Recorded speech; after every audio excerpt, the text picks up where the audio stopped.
एक संवाददाता सम्मेलन में केंद्रीय संचार मंत्री ज्योतिरादित्य एम सिंधिया कहते हैं, अगर हम इसे वित्तीय परिप्रेक्ष्य से देखें तो बुनियादी ढांचे में निवेश किए गए ₹1 का जीडीपी गुणांक 2.5 से 3.5 है। इंफ्रास्ट्रक्चर सबसे बड़े आर्थिक गुणकों में से एक है।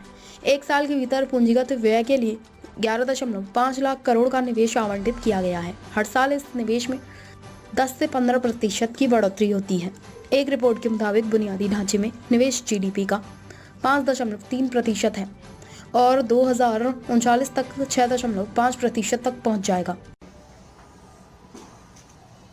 अगर आर्थिक दृष्टिकोण से हम लोग ध्यान दें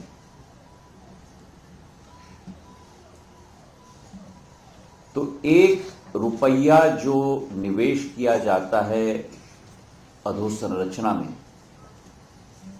उसका जीडीपी मल्टीप्लायर ₹2.5 से ₹3.5 होता है। मतलब 2.5 गुना या 3.5 गुना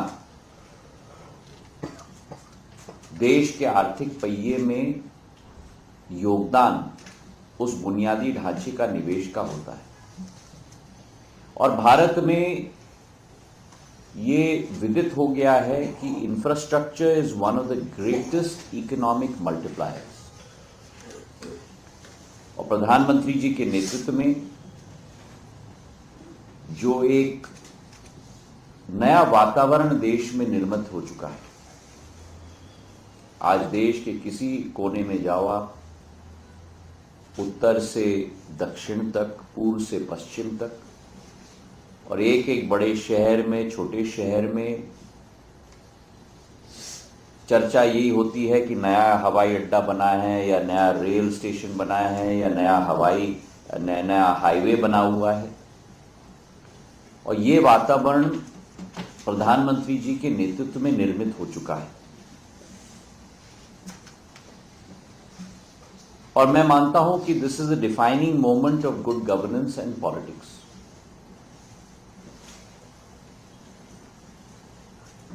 और इस वातावरण में केवल निवेश अपने आप में अकेले महत्वपूर्ण नहीं, लेकिन इस निवेश का अप्रोच और इस निवेश का इम्पैक्ट दोनों उतने ही महत्वपूर्ण हैं। और अगर हम देखें कि पिछले 10 वर्षों में एक 180 डिग्री का परिवर्तन आया है हमारे बुनियादी ढांचे के आधार पर, और 4 पैरामीटर्स की मैं चर्चा करना चाहता हूं। क्वालिटी,